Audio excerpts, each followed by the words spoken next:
मैं खुद I am a product of rejection. अब मेरे लिए ये नौकरी से ज़्यादा एक सामाजिक जिम्मेदारी है। बहुत सारी कहानियाँ हैं हमारे पास। आप बच्चे के साथ एक अच्छा कनेक्ट एस्टैब्लिश कर लें तो आप बच्चे की सोचने के तरीके को चेंज कर सकते। खुद पर्सनली 12वीं तक इंग्लिश को हिंदी में पढ़ाते के साथ जो काम करने वाले शिक्षक हैं उनकी क्या प्रतिक्रिया रहती है? सबसे पहले तो उनको लगता है हमारे लिए काम बढ़ा रही है। महिला काम करती है और अगर आप उसके काम को टक्कर ना दे पाए तो पुरुष वर्ग प्लस महिला वर्ग जो ध्यान से देखते हैं, वो आपके काम को आपके चरित्र से जोड़ देंगे या आपके मातृत्व से जोड़ लगता है। जब इतने सारे बच्चों का भविष्य बनाएंगे तो इनकी दुआओं से मेरा बच्चा तो अपने आप कहीं ना कहीं सेट हो जाएगा। नमस्कार, मेरा नाम सर्वेंद्र विक्रम है।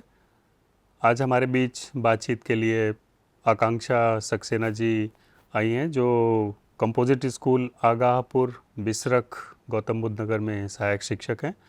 आकांक्षा जी, आपका बहुत स्वागत है। Thank you sir. और आकांक्षा ने एमएससी किया है, एमए किया है पब्लिक एडमिनिस्ट्रेशन और सोशल वर्क में। इन्होंने बहुत सारे प्रोफेशनल कोर्स किए हैं और पिछले अगस्त 2010 से ये शिक्षक के रूप में काम कर रही हैं। तो आकांक्षा, आपका बहुत स्वागत है। और इससे पहले कि हम बातचीत शुरू करें, मैं आपसे ये आग्रह करूँगा कि आप अपने बारे में, अपने शुरुआती जीवन के बारे में और कैसे आप शिक्षक बनी और जो आपने काम सीखा शिक्षक के रूप में, उस बारे में थोड़ा बताइएगा। Sure sir. आप सभी को मेरा नमस्कार। मेरा नाम आकांक्षा सक्सेना है। मैं बरेली के एक मध्यम वर्गीय परिवार से आती हूँ और मेरी सारी शिक्षा एक सरकारी स्कूल में हुई।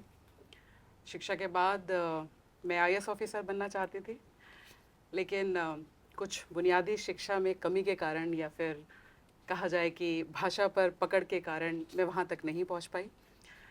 2010 में मैंने एक शिक्षक के रूप में बेसिक शिक्षा विभाग में कार्यभार ग्रहण किया, लेकिन मैं बताना चाहूँगी मैं कभी बेसिक शिक्षा विभाग में शिक्षक बनना नहीं चाहती थी। I was a accidental teacher, लेकिन भाग्य को जो चाहिए होता है वैसा हुआ। और जब मैं शिक्षा विभाग में आई, और मैं कहूँगी कि मुझे 6 से 7 साल लगे इस सच्चाई को स्वीकारने में कि मैं शिक्षक हूँ और मुझे कितना कंट्रीब्यूट करना है। लेकिन जब वो एक यू टर्न आया जहाँ मैंने एक शिक्षक होना स्वीकारा, उसके बाद से सब कुछ बदल गया। तो अभी पिछले कई सालों में विभाग को स्वीकार किया, बच्चों को स्वीकार किया, और एक शिक्षक होने पर आज मैं गर्व करती हूँ। और किसी भी प्लेटफॉर्म पे हैं हम, मैं खुद I am a product of rejection. तो नॉर्मली जो परिवारों में रिजेक्शंस होते हैं, टैगिंग होती है और उसका प्रभाव कैसे किसी के व्यक्तित्व पे पड़ता है, ये मैंने पर्सनली फील किया हुआ है।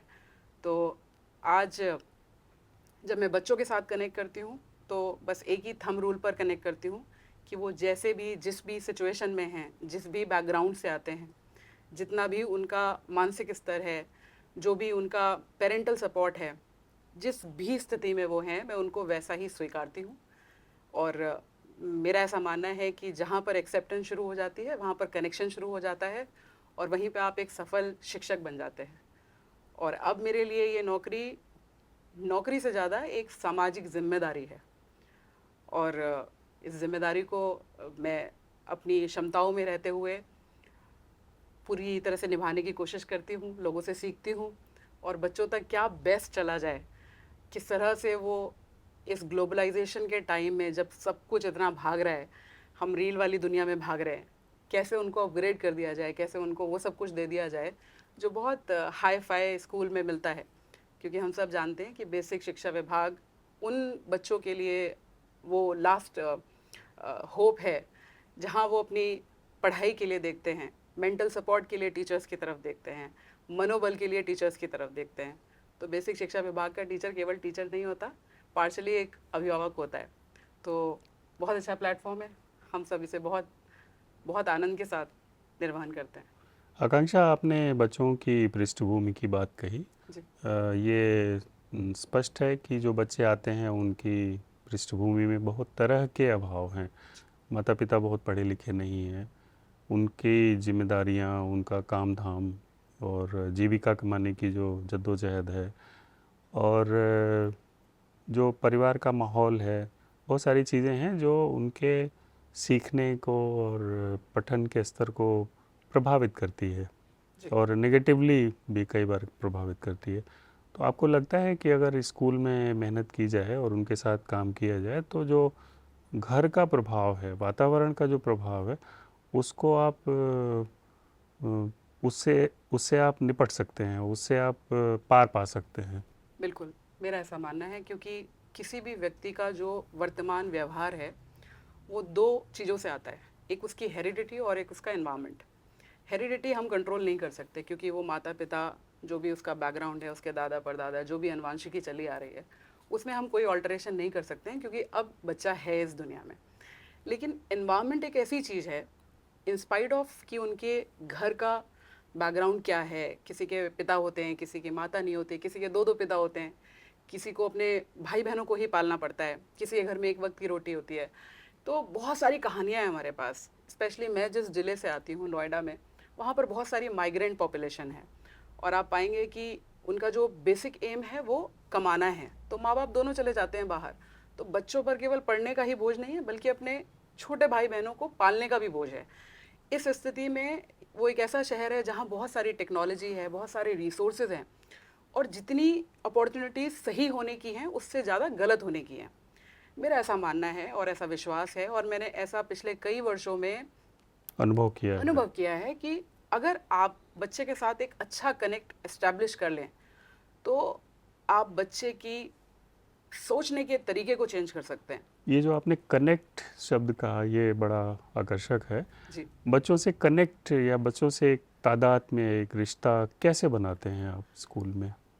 सर, मेरी 14 साल की नौकरी हो गई है, और 14 साल की नौकरी में मुझे ये बहुत संतोष देता है कि मैंने आज तक किसी बच्चे पे ना तो हाथ उठाया, ना कभी तेज़ आवाज़ में बात की। और मुझे इस बात का बड़ा अ, संतोष है कि बच्चे चाहते हैं कि मैं उनकी क्लास में जाऊं, उनसे बात करूं। क्यों? क्योंकि जो मैं कनेक्ट की बात कह रही हूँ ना, कनेक्ट वो पहली सीढ़ी है जहाँ से कोई भी पढ़ाई, कोई भी समझ, कोई भी अंडरस्टैंडिंग, ह्यूमन बिहेवियर की एक्सेप्टेंस जहाँ पर आप शुरू कर देंगे, जैसे उनको लगेगा कि ये तो अपने जैसी है, ये मैडम नहीं है, ये माँ जैसी है। और आप बिना इस बात का परहेज करे हुए वो कैसे दिख रहे हैं, उनकी शर्ट में कितने बटन हैं, क्या उनकी पैंट की जिप हटी हुई है, वो जैसे भी, अगर वो गाली भी दे रहे हैं तो भी आप उनको ऐसे ही एक्सेप्ट करके एक माँ के फॉर्म में आके, मतलब आपको हर बार एक हैट चेंज करनी होती है, sometimes as a teacher, sometimes as a mother, sometimes as a प्रभु। तो आपको जाना पड़ेगा। कनेक्ट का मतलब है बच्चा जिस भी मना स्थिति में है, उस स्थिति में घुसकर उसके उस बच्चे को बाहर निकालना जो आप बनाना चाहते उसके हैं। स्तर पर उतर कर। बिल्कुल। बढ़िया। किसी बच्चे या बच्ची का स्मरण होता है आपको जिसका अनुभव आपको हमेशा याद रहता हो? बिल्कुल सर, एक बहुत अच्छी अनुभव है मेरे पास। मुझे लगता है ये शुरुआती दौर में हुआ। आगापुर में मेरी नई नई ज्वाइनिंग थी, और एक बच्ची थी जो झाड़ू लगाती थी। तो जो लोग सरकार की तरफ से काम करते हैं गांव में, उन्हीं की वो बेटी थी। तो वो एक दिन झाड़ू लगा रही थी, तो मैं स्कूल पहुंची तो मैं उसको पूछा कि तुम झाड़ू क्यों लगा रही हो? तो उसने बोला कि मेरे घर में भाभी बीमार रहती है, मम्मी उनकी सेवा करती है, उनका ये काम है, तो मैं उनकी जगह आ जाती हूँ। मैं कहा तुमको पढ़ने का मन नहीं करता? बस मैंने इतना ही पूछा, उसने रोना शुरू कर दिया। तो मैंने कहा रो क्यों रही हो? कि जी पढ़ने के तो पैसे ही नहीं है, भाई लोग पढ़ने नहीं देते। तो मैंने कहा तुम पढ़ना चाहती हो? हाँ मैं पढ़ना चाहती हूँ। तो मैंने कहा ठीक है, अपनी मम्मी को बुला के लाओ। तो वो अपनी मम्मी को बुला के लाई। फिर उधर भाइयों का डोमिनेशन था, थोड़ा सा भाई थे उसके 6 जो नहीं चाहते थे कि वो पढ़े। तो मैंने कहा कि जिस भी भाई की चलती है, जो भी आर्थिक मदद करता है परिवार में, उसको भी लेके आओ। तो मैंने कहा ये बच्ची पढ़ना चाहती है और आप इसे क्यों नहीं पढ़ने देना चाहते? तो उनका भी सिमिलर था कि घर में एक बहू है जो हमेशा बीमार रहती है, हम सब कमाते हैं, सब मेडिकल पे चला जाता है। तो मैंने कहा बस ये आर्थिक प्रॉब्लम है ना। हाँ, मैंने कहा मैं दूंगी आर्थिक, आप बच्ची को पढ़ाएं। उस वक्त वो बच्ची 17 साल की थी।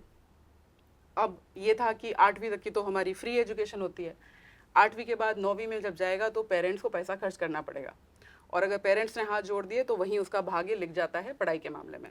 तो मैंने बोला कि चलो तुम मेरे साथ, मैं एडमिशन कराती हूँ।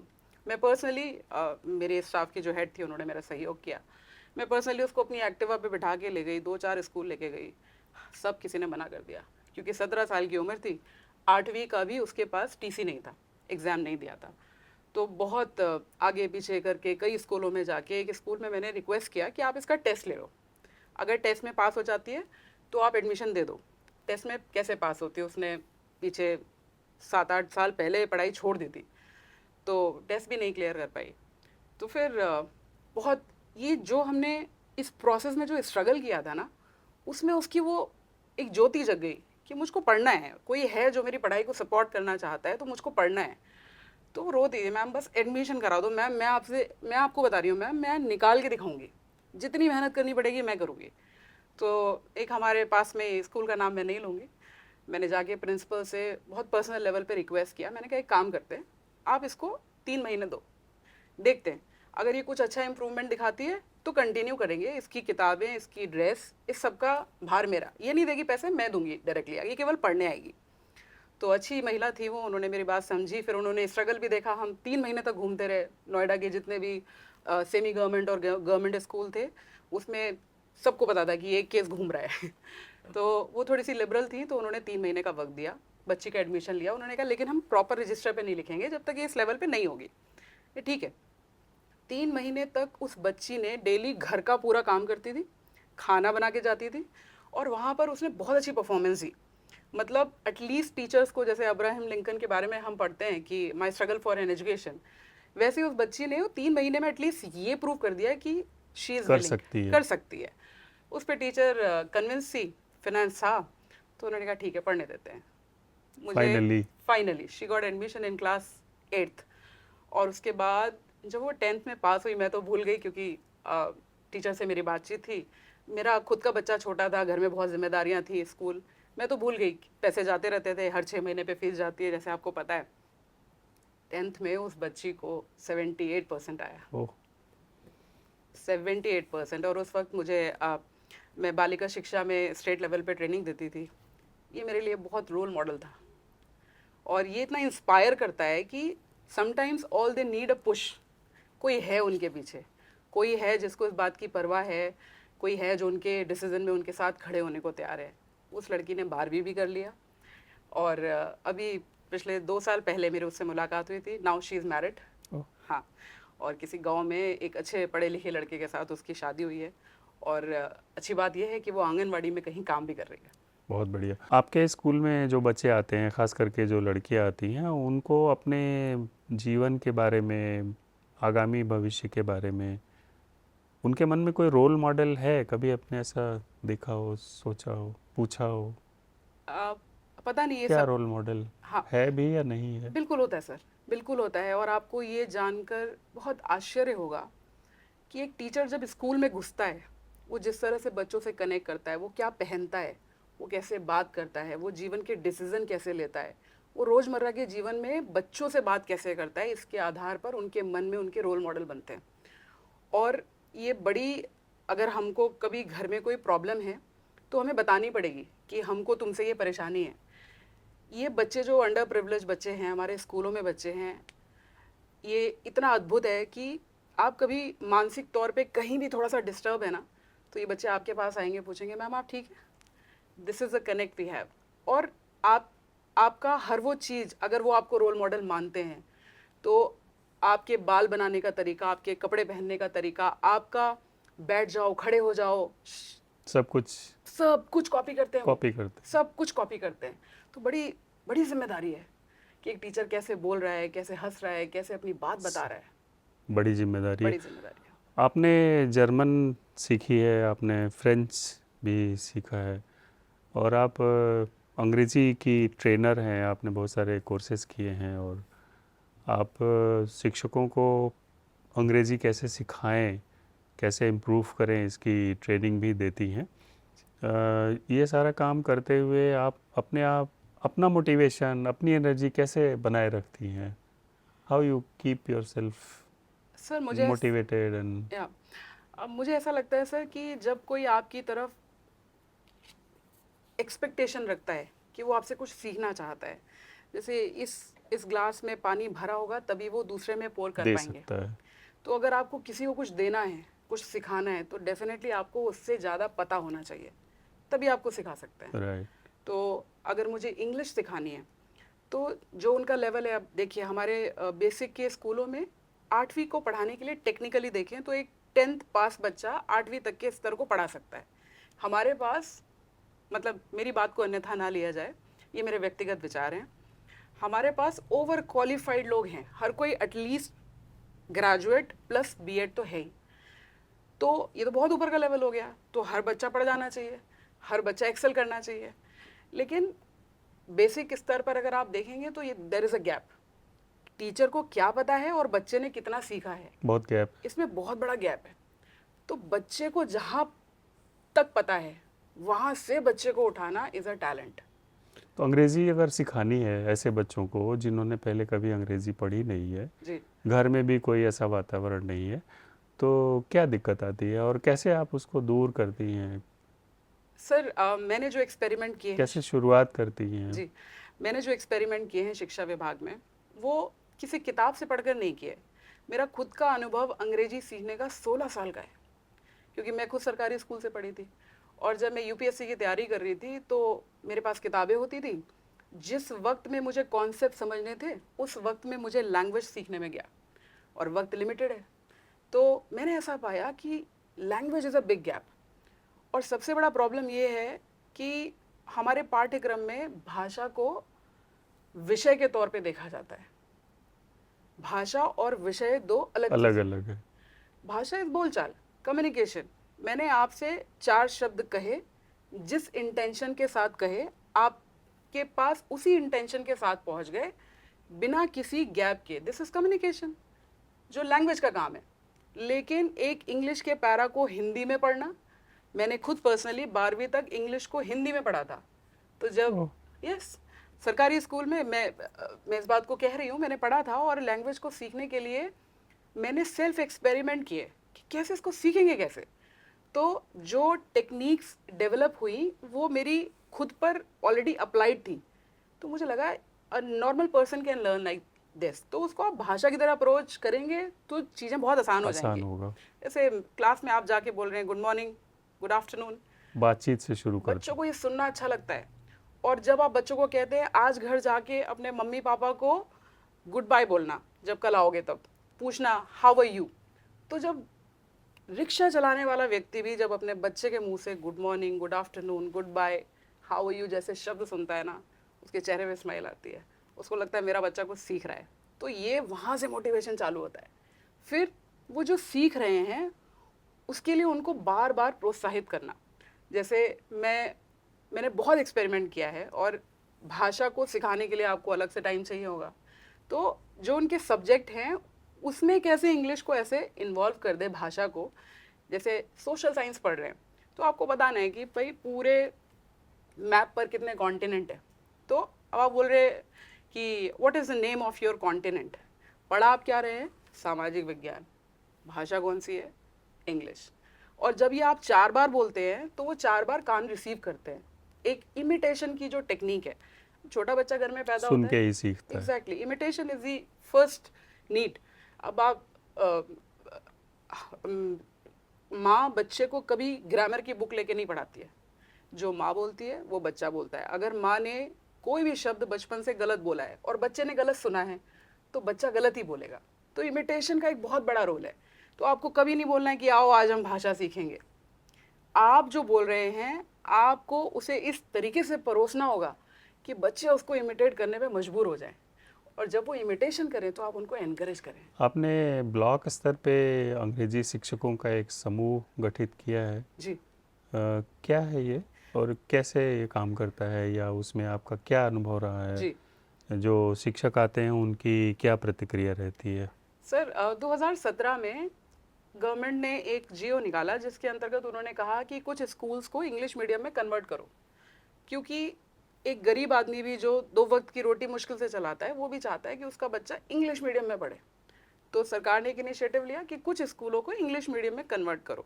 तो हमारे यहाँ गौतम बुद्ध नगर में 100 टीचर्स का एक वैकेंसी निकला, जिसमें हिंदी मीडियम में पढ़ाने वाले टीचर्स को ही इंग्लिश में पढ़ाने के लिए फॉर्म भरने थे। आमंत्रित किया गया। आमंत्रित किया गया कि हम कुछ स्कूलों को कन्वर्ट कर रहे हैं और आप इंग्लिश के मतलब आपका जो मीडियम ऑफ इंस्ट्रक्शन होगा, जो पढ़ाने की भाषा होगी, वो अंग्रेजी होगी।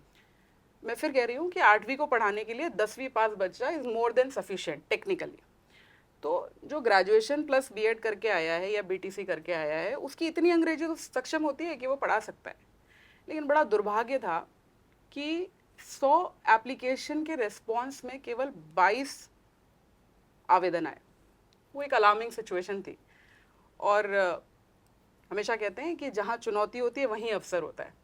तो मुझे ये चुनौती लगी और अवसर ये लगा कि मसला ये नहीं है कि टीचर्स को इंग्लिश नहीं आती, मसला ये है कि उनको वो कॉन्फिडेंस नहीं है कि मैं ऐसा कर लूँगी, कि मैं ऐसा कर पाऊंगी। तो बच्चों को इंग्लिश पढ़ाने से पहले तो आपको टीचर में वो कॉन्फिडेंस लाना पड़ेगा कि वो कर सकते हैं, और ये कोई इतना बड़ा काम नहीं है। फिर उनकी ट्रेनिंग हुई। एग्जैक्टली। तो ब्लॉक स्तर पे हमारे जो ब्लॉक अधिकारी थे, मैंने उनको अप्रोच किया। मैंने कहा sir, district is like creamy layer of Uttar Pradesh. जब बेसिक एजुकेशन की बात करते हैं, टीचर्स इतने पढ़े लिखे हैं, फिर हमारे यहाँ रिस्पॉन्स इतना पुअर है। तो एक काम करते हैं सर, सैटरडे में 1 बजे के बाद, जो गर्मियों का टाइम होता है हमारा, 1 बजे के बाद 1 घंटे का वॉलंटरी एक इंग्लिश लर्निंग क्लब बनाते हैं, और सारे जो हम लोगों के व्हाट्सएप ग्रुप हैं उस पर इसको ब्रॉडकास्ट करते हैं। जो भी टीचर इच्छुक हो वो आ जाए। सर आप ताज्जुब करेंगे, बहुत टीचर है। हमारा क्लब 50 टीचर से शुरू होके 1 महीने के अंदर, क्योंकि टीचर्स आपस में बात करते हैं, और एक दूसरे को बताया कि हमारे ब्लॉक में चालू हो गया। हमें 1 ही महीने में बाकी के 3 ब्लॉक में भी वो क्लब चालू करने पड़े। तो 1 महीने के अंदर कुछ 200 टीचर्स अपनी स्वतः इच्छा से स्कूल के टाइम के बाद क्लब में आते थे, और वहाँ कोई किताबें नहीं पढ़ रहे। हम उनको बोलते थे आप खुद को इंट्रोड्यूस करेंगे इंग्लिश में, कोई भी एक टॉपिक, कोई भी एक राज्य उठाकर उसके बारे में कोई भी 5 सेंटेंसेस आपको, because we just wanted to give the confidence. आप खड़े होंगे और आप 5 सेंटेंसेस को बोलेंगे। इनिशियली वो हेजिटेशन गया, और सबसे मज़ेदार बात ये थी कि हमारे कई टीचर थे, उनके भी तो बच्चे स्कूल जाते हैं, वो अपने बच्चों को इंग्लिश मीडियम में पढ़ाते हैं, लेकिन जब वो पीटीएम में जाते थे तो उनको इंग्लिश समझ तो सब आती थी, लेकिन वो रेस्पॉन्ड नहीं कर पाते थे। तो यहाँ पर एक पर्सनल रीज़न जुड़ गया। उनको लगा ये तो हमारे लिए भी बेनिफिशियल है, फायदे की चीज़ है। हाँ, कि हमें अगर अंग्रेजी आ गई तो हम अपने बच्चों की पीटीएम में हमको निराश नहीं होना पड़ेगा। ऐसी बढ़िया बढ़िया स्टोरीज बाहर निकल के आई, जिसने बहुत मोटिवेट किया। फिर मुझे ऐसा लगा कि आगे और जाना है, इसको और ब्रॉड लेवल पे लेके जाना है, तो अपनी नॉलेज को इनसे और ऊपर करना पड़ेगा। तो सर मैंने इग्नू से एक इंग्लिश लैंग्वेज टीचिंग का कोर्स किया। फिर मुझे लगा कि इसमें सबसे ऊपर क्या है, तो एक कैम्ब्रिज सेल्टा सर्टिफिकेशन होता है जो बहुत चंद लोगों के पास होता है, जिसे विदेश के लोग करते हैं, कैम्ब्रिज यूनिवर्सिटी से करते हैं। वो किया मैंने। मुझे ऐसा लगा, जब मैंने खुद वो कोर्स किया तो मुझे लगा अभी तक मुझे भी अंग्रेजी नहीं आती थी। तो जो आपका एक क्वेश्चन था कि अगर आपको एक सोसाइटी को ड्रैग करना है तो डेफिनेटली आपको उनसे ऊपर होना पड़ेगा इन टर्म्स ऑफ नॉलेज। फिर आपने एक पैन इंडिया रिसर्च इनिशिएटिव शुरू किया। जी सर। वो क्या था? वो सर, जब हमने इंग्लिश लर्निंग क्लब चालू किए और उसके साथ मुझे लगा कि इसका दायरा बढ़ाना चाहिए, तो उसी बीच हमारा कस्तूरबा के इंग्लिश ट्रेनर सेलेक्ट किए गए ब्रिटिश काउंसिल की तरफ से, जिसमें पूरे उत्तर प्रदेश में कुछ 42 टीचर को सेलेक्ट किया गया। उनकी सिलेक्शन एक अच्छे प्रोसेस के थ्रू हुई थी। वो टीचर जो इंग्लिश बोल सकते हैं, समझ सकते हैं, समझा सकते हैं। तो हम लोगों की ट्रेनिंग हुई यहाँ पर इलाहाबाद में, और उसके बाद हमें ये जिम्मेदारी दी गई कि हम केजीवीबी के जो टीचर्स हैं उनको इंग्लिश सिखाएं। वो जो एक मॉड्यूल हमारे पास आया, उससे हमें लगा कि अब हमारे पास बहुत कुछ टेक्निकल कॉन्सेप्ट्स हैं जिनको बाहर ले जाया जा सकता है। लकीली मेरे ज़िले में श्री बाल मुकुंद सर थे जो बीएसए थे, उनको मैंने ये प्रपोज़ल रखा कि सर ये हमारे पास एक मास्टर इन्फॉर्मेशन है, हम इसको स्प्रेड कर सकते हैं, अपने टीचर्स को सशक्त कर सकते हैं। उनको आइडिया अच्छा लगा। तो जो इंग्लिश लर्निंग क्लब में हम पहले कम्युनिकेशन कर रहे थे, कॉन्फिडेंस बिल्डिंग कर रहे थे, अब जो हमें एक स्ट्रक्चर्ड मटेरियल मिला था वो कंटेंट डिलीवरी करी। तो जो राज्य स्तर पे तो सशक्त करने की बात की गई थी केजीवीबी के टीचर्स को, लेकिन गौतम बुद्ध नगर ने 300 टीचर्स के जो ग्रुप थे, अलग अलग ब्लॉक में चल रहे थे, उनको उस ही मॉड्यूल पर ट्रेनिंग दी। इससे फिर यही ब्रिटिश काउंसिल की तरफ से सर एक इंटरनेशनल साउथ एशियन स्कॉलरशिप आई, और उस स्कॉलरशिप में ये 42 लोगों को ईमेल गया कि आप इसके लिए अप्लाई करें। मैं भी उसमें से मैंने भी अप्लाई किया तो मेरा फर्स्ट लेवल सिलेक्शन हो गया बेस्ड ऑन, मैंने पीछे इंग्लिश के फील्ड में जितने भी काम किए थे इंग्लिश लैंग्वेज टीचिंग में। और सर फिर इंटरनेशनल साउथ एशियन स्कॉलरशिप में कुछ 35 लोगों का सिलेक्शन हुआ था, जिसमें इंडिया से मेरा सिलेक्शन हुआ था। वो मैं लिवरपूल गई थी, यूनाइटेड किंगडम गई थी, और वहाँ पर ये पहली बार था कि बेसिक शिक्षा विभाग, क्योंकि वहाँ पर सेकेंडरी स्कूल या ग्रेजुएट लेवल या अडल्ट इंग्लिश लैंग्वेज टीचिंग के जो ऑर्गेनाइजेशन होते हैं वो लोग रिप्रेजेंट करते हैं, लेकिन ये पहली बार था कि बेसिक एजुकेशन डिपार्टमेंट से कोई रिप्रेजेंटेशन हो रहा था उत्तर प्रदेश से जी। जो ये पैन रिसर्च का कार्यक्रम था, वहाँ पर एक गेस्ट लेक्चरर थे जो महाराष्ट्र से थे। वो IEEFL के प्लेटफॉर्म से काफ़ी सालों से जुड़े हुए थे, वहाँ पर गेस्ट लेक्चर देते थे वो। तो मैंने उनसे मुलाकात की और मैंने उनको कहा कि सर मैं अपने टीचर्स को पैन इंडिया लेवल पे लाना चाहती हूँ, ताकि वो बाहर देखें क्या क्या चल रहा है, उनका एक्सपोजर बढ़े, बहुत सीखे, क्योंकि ये एक व्यक्ति से नहीं हो सकता, आपको ऐसे कई व्यक्ति इकट्ठे करने पड़ेंगे। तो वो हर ज़िले में, हर ब्लॉक पे जाएंगे। उसमें सर हमने कई अलग ज़िलों से भी लोग लिए। एक हमारा ग्रुप बना 35 लोगों का, और पहली बार बेसिक एजुकेशन डिपार्टमेंट के 21 लोगों ने हैदराबाद इंटरनेशनल कॉन्फ्रेंस में इस कॉन्फ्रेंस में भाग लिया। तो ये पहला एक्सपोजर था, मतलब हमने अब वो 21 लोग तैयार कर दिए जो प्रोफेशनली क्वालिफाइड थे इंग्लिश लैंग्वेज टीचिंग को आगे ले जाने के लिए। तो ये एफर्ट्स बढ़ते गए, लोग मिलते आकांक्षा, रहे। आपने बहुत पढ़ाई की है, कॉलेज, यूनिवर्सिटी और बहुत सारे कोर्सेज। अगर आप याद करें तो आपके जीवन में किसी शिक्षक का बहुत प्रभाव रहा हो जिनको आप बहुत याद करते हो?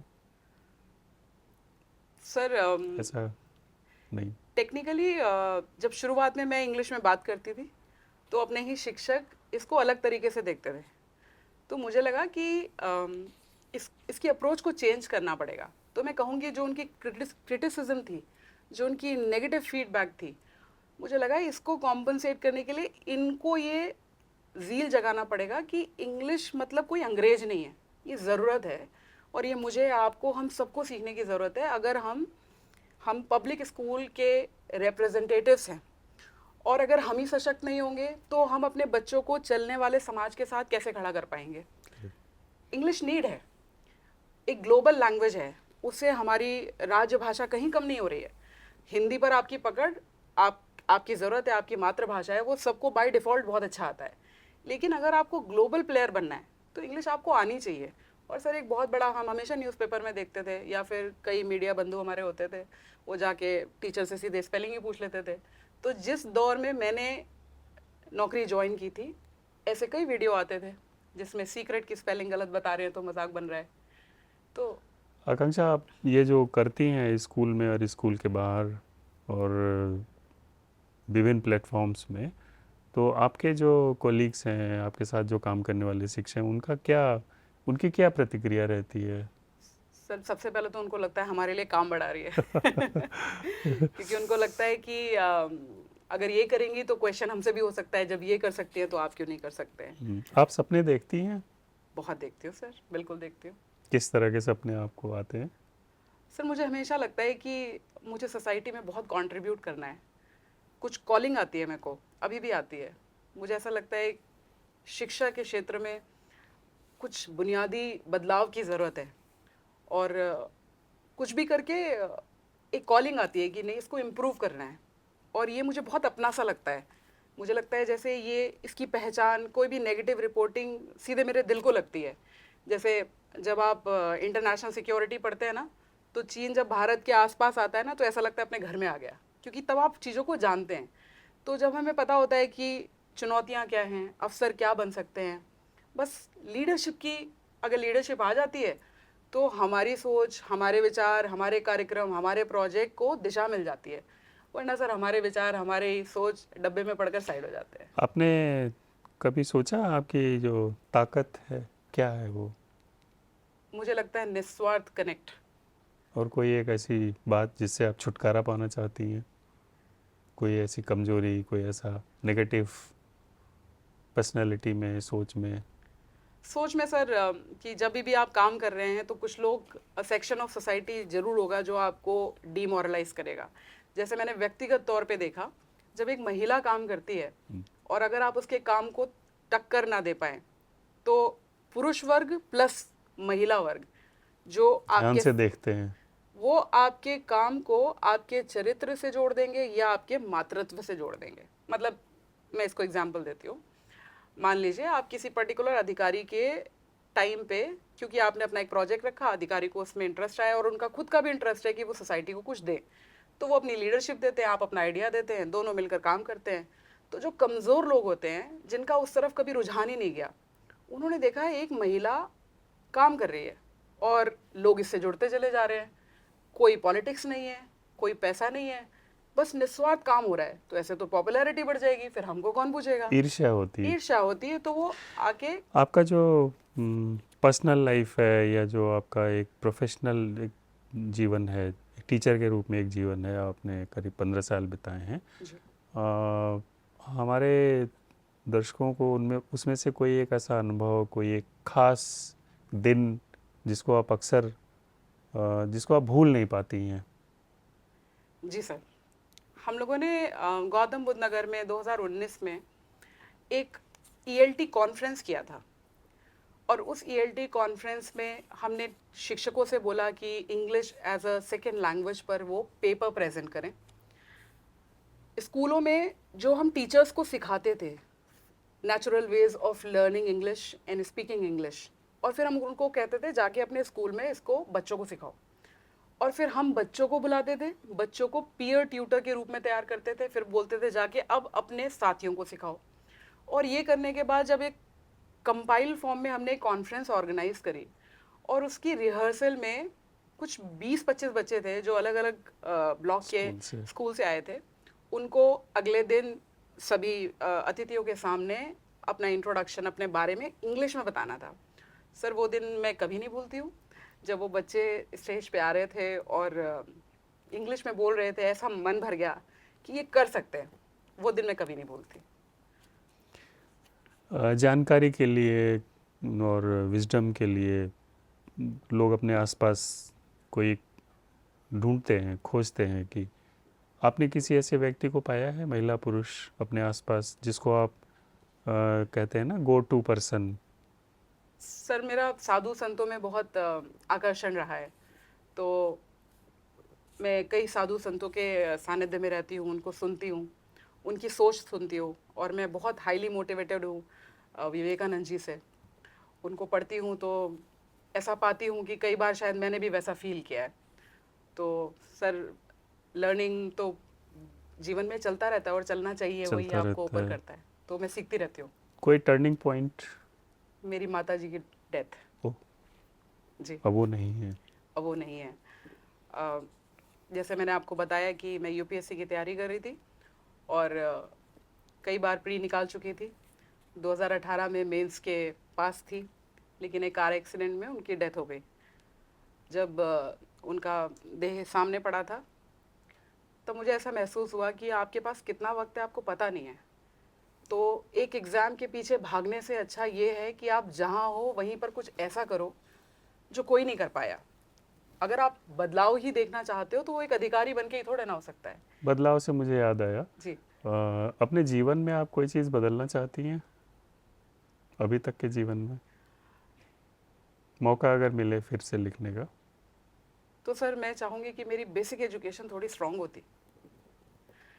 मुझे सरकारी स्कूल में कुछ बहुत अच्छे टीचर्स मिलते हैं, तो जो हायर लेवल पे मुझे भाषा के साथ संघर्ष करना पड़ा या कॉन्सेप्ट के साथ संघर्ष करना पड़ा, सेल्फ लर्निंग पे बहुत वक्त देना पड़ा, वो शायद मैं उस वक्त की डिमांड जो थी उस पर दे पाती और कहीं और कंट्रीब्यूट कर रही होती। आपको लगता है आप अपने जो प्रयास हैं उसमें सफल रही हैं या अभी कुछ और बाकी है?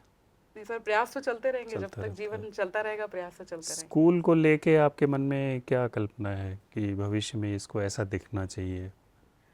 सर मुझे ऐसा लगता है स्कूल बच्चों से बनता है, शिक्षकों से बनता है, तो मेरा हर बच्चा जब रियल लाइफ में पहुँचे तो वो रियल लाइफ के चैलेंजेस को, what is right what is wrong, इसमें डिफरेंशिएट करने के लायक सक्षम हो।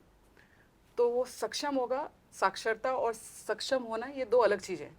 ABCD 1 2 3 is not going to help, लेकिन जीवन के हर पड़ाव पे सही क्या है गलत क्या है, कोई शिक्षक ना हो, माता पिता ना हो, कोई बड़ा ना हो, तो चोरी करनी है या मेहनत करनी है, ये डिसीजन लेने की हिम्मत एक शिक्षक बच्चे में दे सकता है।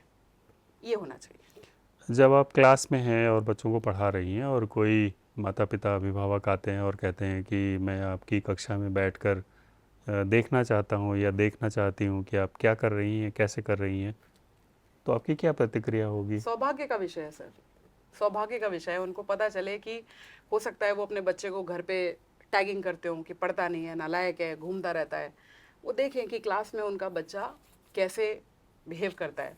उनको समझ में आए कि अगर एनवायरनमेंट बदलेगा, अगर वो गाली गलौज नहीं देंगे तो शायद वो भी नहीं देगा।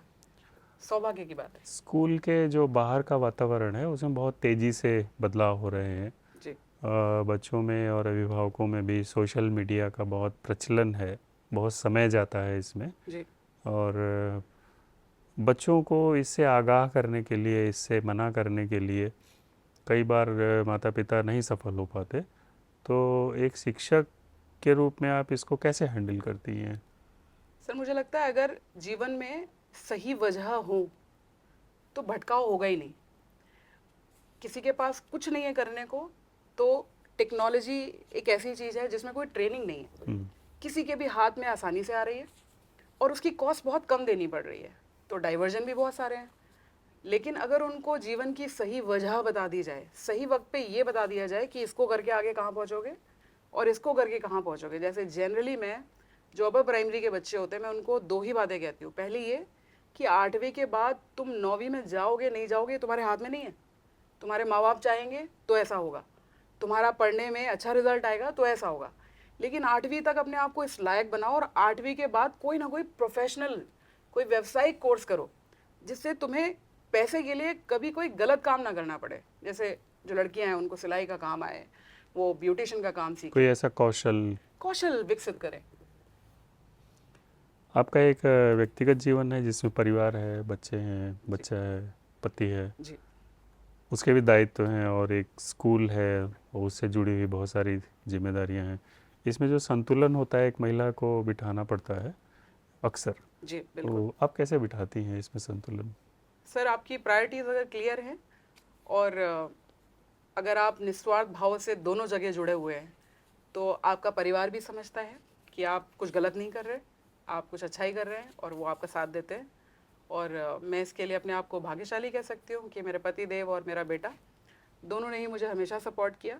और मुझे लगता है जब इतने सारे बच्चों का भविष्य बनाएंगे तो इनकी दुआओं से मेरा बच्चा तो अपने आप कहीं ना कहीं सेट हो जाएगा। आपको डर लगता है? नहीं, किसी चीज़ से नहीं? मुझे डर नहीं लगता। मनुष्य से भी नहीं? और नहीं लगता। आपके छात्रों के साथ अगर कोई अन्याय होता है या आपके साथ कोई इनजस्टिस, अन्याय होता है, करता है, तो आपकी क्या प्रतिक्रिया होगी? अभी आपने क्वेश्चन पूछा था आप क्या कंट्रोल करना चाहेंगे, तो अन्याय की खिलाफत मुझसे बहुत जल्दी हो जाती है। वोकल वोकल हूँ और मैं होना चाहिए। अपने बच्चों के लिए, अपने लिए, और किसी भी महिला, किसी भी पुरुष जो नहीं हो पा रहा अपने लिए, मैं वोकल हूँ, खिलाफत करती हूँ मैं।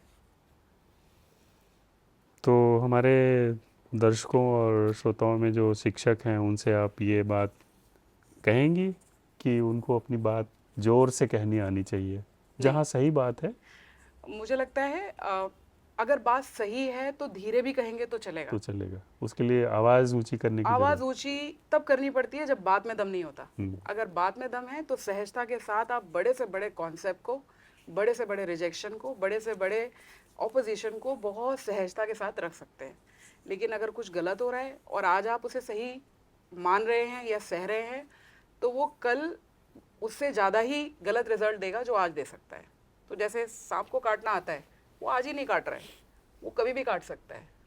आपको ध्यान रखना पड़ेगा, गलत चीज़ का गलत ही रिजल्ट होता है, तो उसको जितनी जल्दी हो सके सहजता के साथ, मजबूती के साथ, लॉजिक के साथ, रीजनिंग के साथ अपोज रखना आना चाहिए। रखना चाहिए। बिल्कुल, आप रखना आना चाहिए, आना चाहिए। और रखना भी चाहिए। बिल्कुल। एक शिक्षक के रूप में आपका अनुभव है, उस अनुभव ने आपके व्यक्तित्व को कितना बदला होगा, अगर मैं पूछूं तो? मुझे लगता है मैं बुनियादी चीज़ों को बेहतर समझती हूँ, इंसान को उसकी परिस्थितियों में जज नहीं करती, अगर किसी ने कोई गलती भी की है तो मैं गलती से पहले ये समझने की कोशिश करती हूँ कि क्या वो रीज़न रहे होंगे, और रूट कॉज पे जाकर उसको सॉल्व करने की कोशिश करती हूँ।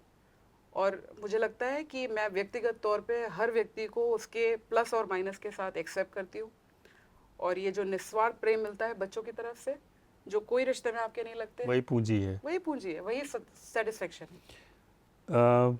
काम को देख के और मेहनत को देख के प्रशंसा होती है तो अच्छा लगता है, ये बहुत स्वाभाविक है। आपको अवार्ड मिले होंगे, जी। किस बात का अवार्ड? जी, मुझे राज्य अध्यापक पुरस्कार मिला था 2019 में। और जैसे मैंने आपको बताया कि मैंने इंटरनेशनल साउथ एशियन स्कॉलरशिप में इंडिया को रिप्रेजेंट किया था, और इंग्लिश लैंग्वेज टीचिंग पर अपने जनपद में ब्लॉक्स पर टीचर्स के साथ, एल्डरली एजुकेटर्स के साथ और होम मेकर्स के साथ बहुत तरीके के प्रोजेक्ट चलाए। ऐसा आनंद आता था ऐसे काम करने में। अंडर प्रिविलेज बच्चे जो सड़कों पे भीख मांगते हैं, पुलिस के साथ मिलकर उनके लिए प्रोजेक्ट चलाए। और जब कोविड था तो हमने ई पाठशाला में कंट्रीब्यूट करने के लिए डिजिटल सेवाएं, लोगों के जो यूजलेस इक्विपमेंट थे उनको लेके उनको सही करवा के बच्चों तक पहुंचाए। तो ऐसे बहुत सारे काम किए। एक प्रयोग आपने किया था, जो रिटायर्ड लोग हैं, बुज़ुर्ग लोग हैं, महिला पुरुष, उनको आपने स्कूल में बुलाया, जी वो समय दें और अपने बच्चों को सिखाएं कुछ कुछ। जी तो स्कूल को जो मिला होगा उसकी मैं कल्पना कर सकता हूँ। जी अनुभव मिलता है, ज्ञान मिलता है, समझदारी मिलती है जी और आशीष मिलता है। लेकिन उन लोगों को कैसा लगा होगा, मैं ये अनुमान नहीं लगा पाता हूँ। जी। सर देखिए, कई महिलाएं जो बच्चों के होने के बाद या पारिवारिक जिम्मेदारियों के चलते पढ़ी लिखी हैं, लेकिन वर्क फोर्स में नहीं है। As in terms of money वो कुछ अर्न नहीं कर पा रही है, लेकिन उनमें टैलेंट पूरा है। और कुछ बुजुर्ग जो अच्छी अच्छी पोजीशन से रिटायर्ड हैं, जिनके पास अनुभव है, जिनके पास ज्ञान देने के लिए जो संयम है, जो स्थायित्व है, वो है। तो क्या किया कि ऐसे बुजुर्ग पुरुष, महिलाएं और होम मेकर्स को हमने इनवाइट किया। हमने कहा हम इंग्लिश लैंग्वेज टीचिंग को इम्प्लीमेंट कर रहे हैं, क्योंकि हमारे हर स्कूल में हर टीचर इंग्लिश पढ़ाने के लिए तैयार हो ऐसा ज़रूरी नहीं। तो हमारे पास रिसोर्सेज की कमी थी और उनके पास काम और सेटिस्फेक्शन की कमी थी। तो ये हमने एक प्रोजेक्ट बनाया, विन विन सिचुएशन हो गई। वो स्कूल में आके घंटा 2 घंटा बच्चों को अंग्रेजी पढ़ा रहे हैं हमारे दिए मॉड्यूल पे, और वापस में बच्चे उनको जो प्यार, सम्मान और गलियों में, क्योंकि वो उसी मोहल्ले पड़ोस के लोग होते थे, तो उस महिला को जिसको कोई नहीं पूछा, जब हमारा बच्चा भागता हुआ जाता है और पैर छूता है उसके 4 लोगों के सामने, खुशी होती है। उनको लगता है कि हम डायरेक्टली कुछ और कंट्रीब्यूट उसका कर कोई रहे हैं। मूल्य नहीं है। कोई मूल्य नहीं सर। शिक्षा में पिछले 7-8 सालों में बहुत तेज़ी से बदलाव हुए हैं। जी स्कूल की जो स्थिति है, उसका जो वातावरण है, उसका जो रूप है, उसमें बहुत बदलाव हुए हैं। इंफ्रास्ट्रक्चर पे बहुत काम हुआ है और स्कूल सुंदर दिखते हैं, दूर से ही दिखाई देंगे आपको। जी और स्कूल के अंदर, कक्षा के अंदर बदलाव के लिए बहुत प्रयास किए गए हैं। आपने कुछ प्रयासों के बारे में और व्यक्तिगत प्रयासों के बारे में आपने चर्चा भी किया है। आप उसमें कोई एक चीज़ ऐसा और जोड़ना चाहती हैं कि अगर ये भी हो तो और अच्छा रहेगा? आपको बाहर का भी अनुभव है, जी आपने स्कूल देखे होंगे, जी तो वहाँ से कोई आइडिया लगा हो आपको कि नहीं, ये अगर हमारे स्कूल में हो तो और अच्छा रहता? सर, एक क्या, मैं 2 स्तर पे इसको बोलना चाहूँगी जो मेरे व्यक्तिगत अनुभव रहे हैं बाहर के देशों में, जो मैंने देखा है। पहला तो ये कि टीचर को थोड़ी फ्रीडम होनी चाहिए। जैसे राज्य स्तर पर एक मॉड्यूल डेवलप्ड है, किसको क्या पढ़ाना है, कितना पढ़ाना है, कौन से घंटे में पढ़ाना है, ये सब कुछ डिसाइडेड है। एंड डेफिनेटली बहुत वेलकमिंग स्टेप है ये, क्योंकि राज्य हर गांव के बारे में शिक्षक सोचता है। को भी सहूलियत है। बिल्कुल। और हर तरीके का शिक्षक, क्योंकि कुछ स्पॉन्टेनियस है और कुछ को चाहिए कि इस पैटर्न में ही कर सकते हैं, तो वो एक अच्छा वेलकमिंग स्टेप है।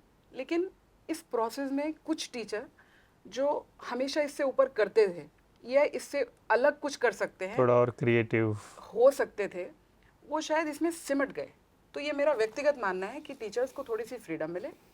दूसरा ये सर कि जो हमारे पेरेंट्स हैं, मैंने बाहर के देशों में देखा है कि एल्टर्न आबंड होती है, मतलब केवल उसमें कोई शिक्षक नहीं है, बच्चे नहीं है, बच्चों के माँ बाप किसी एक शाम को 3 महीने में मिलते हैं, जिसमें वो अपने बच्चों के बारे में बात करते हैं, जिसमें वो ये तय करते हैं कि मेरा बच्चा 5वीं के बाद किस तरीके के स्कूल में जाएगा, जिसमें वो ये तय करते हैं कि मेरा बच्चा कैसा पढ़ रहा है, क्या इसको किसी और चीज़ की ज़रूरत है। मुझे लगता है एक एक्सपेरिमेंट के तौर पे हमें ये ज़रूर करना चाहिए। अभिभावकों के लिए एक शाम रखनी चाहिए जिसमें वो आए, फ्री होकर अपने बच्चों के बारे में बात कर सकें, जो उनके मन में आता है उसके बारे में बात कर सकें। मुझे लगता है इसको एक्सपेरिमेंट के तौर पे कर सकते हैं।